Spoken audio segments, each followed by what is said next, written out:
Bismillahirrahmanirrahim. Assalamualaikum warahmatullahi wabarakatuh. Selamat malam sahabat-sahabat semua. Salam dan bahagia. Izinkan saya dalam hal ini perkenalkan, nama saya Hamrin Karim, calon guru penggerak angkatan 5 dari Kota Samarinda. Dalam kesempatan ini saya ingin menyampaikan terkait koneksi antar materi, kesimpulan dan refleksi pemikiran Ki Hajar Dewantara.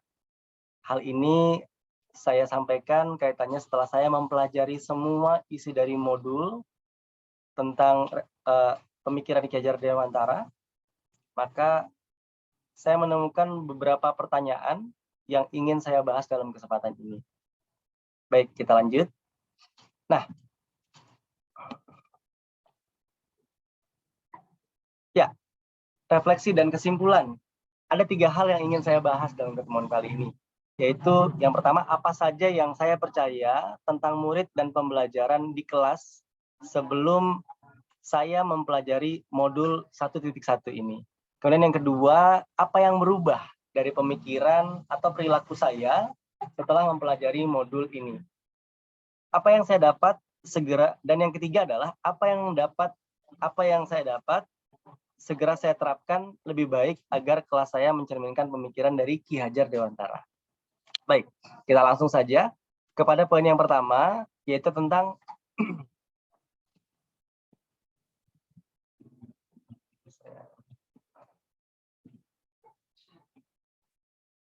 nah, apa saja yang saya percaya tentang murid dan pembelajaran di kelas sebelum saya mempelajari modul 1.1 ini.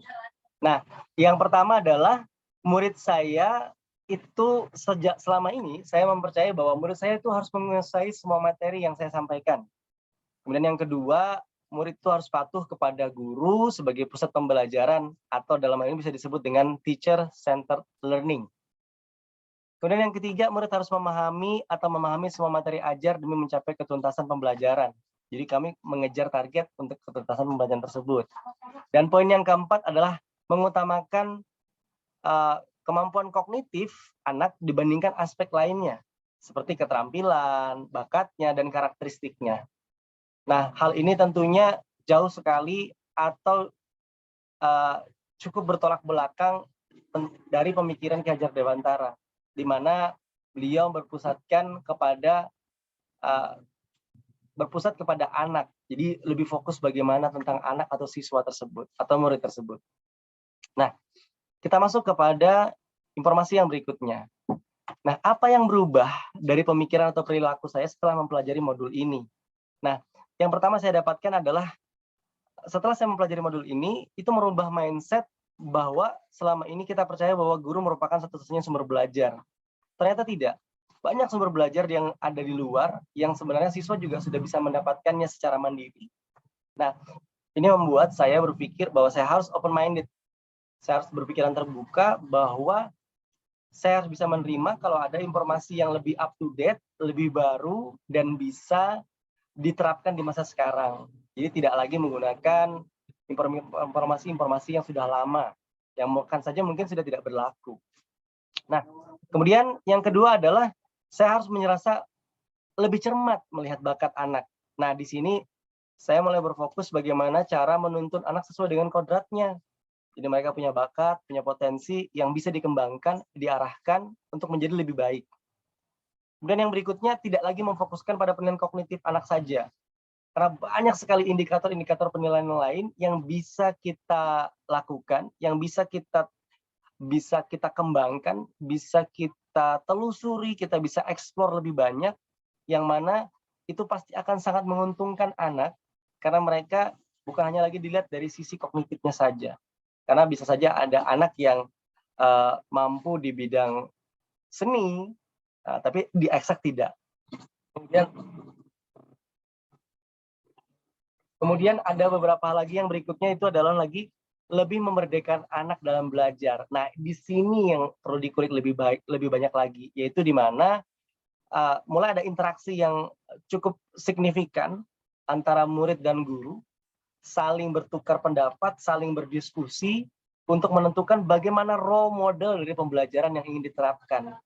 Yang mana terdapat kesepakatan di antara murid dan guru untuk melakukan pembelajaran yang nyaman untuk khususnya kepada siswa. Nah, guru saya selaku pendidik itu punya kewajiban untuk menuntun, mendampingi proses pembelajaran seperti bagaimana yang mereka mau. Baik, sekarang kita masuk ke poin yang ketiga, yaitu terkait tentang refleksi tadi. Apa yang dapat segera saya terapkan? Lebih baik agar kelas saya mencerminkan pemikiran dari Ki Hajar Dewantara. Nah, tentunya ada aksi-aksi nyata yang ingin saya segera lakukan, yaitu membuat kesepakatan kelas bersama murid sebagai salah satu wujud dari Merdeka Belajar. Di sini murid betul-betul dilibatkan, sehingga bukan lagi guru yang menentukan segala sesuatunya, tapi murid diajak berdialog, diajak berdiskusi, dan mengambil keputusan. Kemudian membuat budaya belajar bersama murid sebagai wujud menghargai nilai budaya. Nah, di sini kita harus bisa melihat, saya mulai melihat bagaimana budaya-budaya yang berlaku di daerah tempat saya mengajar.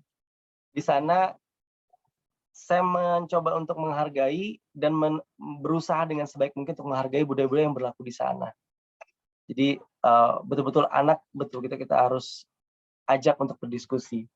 Yang berikutnya adalah sebagai pendidik saya harus lebih sabar lagi dalam menuntut segala kodrat yang ada pada anak. Nah, di sini memang tantangan terbesarnya. Kenapa? Karena hal ini tidaklah mudah. Karena hal ini adalah tidak mudah untuk bisa dilakukan.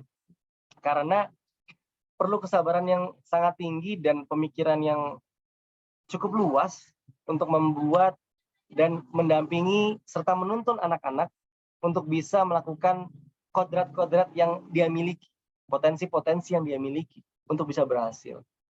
Kemudian, nah ini juga yang penting juga, karena dirasa pasti dalam sebuah pembelajaran pasti dirasakan kejenuhan, maka saya ingin mengintegrasikan dalam pembelajaran yang saya berikan ada permainan-permainan yang bisa merefresh kelelahan mereka ketika dalam pembelajaran. Harapannya dengan hal tersebut itu bisa membuat mereka lebih rileks dan tidak stres dalam menghadapi pembelajaran. Nah, yang terakhir yaitu menerapkan student-centered learning. Jadi di sini betul-betul siswa yang dijadikan pusat dari segala pembelajaran. Apa yang mereka mau, apa yang mereka ingin kembangkan, bagaimana caranya, mereka yang memutuskan bagaimana metodenya.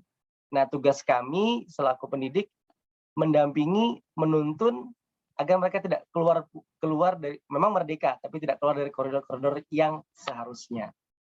Nah, dari semua hal ini harapan kami adalah kami bisa menerapkan kompetensi pelajar abad 21, di mana kita mengetahui ada critical thinking, creativity, communication, dan collaboration. Dengan semua ini, harapannya kalau ini bisa diterapkan, pastinya siswa itu bisa mulai berpikir kritis, ya, berpikir kritis sehingga mereka betul-betul bisa memahami pembelajaran bukan hanya secara kontekstual, tapi bisa secara aplikatif. Kemudian ada kreativitas. Nah, kreativitas di sini mereka sudah mulai tidak melakukan hal-hal yang sama seperti generasi-generasi sebelumnya. Mereka mulai dengan kreativitasnya lebih kekinian, lebih up to date. Itu harapan yang ingin diarahkan. Kemudian ada communication yang terjalin sangat baik, sangat erat, yang membuat segala sesuatunya bisa dilakukan dengan cara-cara yang baik, dengan komunikasi yang baik, maka itu pastinya akan memberikan pengalaman, kemampuan, dan potensi yang baik untuk mereka juga. Dan tentunya ada collaboration. Kita mengajarkan kepada mereka untuk tidak individualisme. Mereka bisa bekerja sama dengan pihak-pihak yang ada. Dan tentunya hal ini membuat kita sepakat bahwa ini tidak bisa dikerjakan secara sendiri, tapi secara bersama-sama dengan satu tujuan, yaitu bagaimana pendidikan atau pembelajaran berpihak kepada murid. Baik, saya kira cukup dari penjelasan dan pemaparan yang ingin saya sampaikan. Kurang dan lebihnya saya mohon maaf.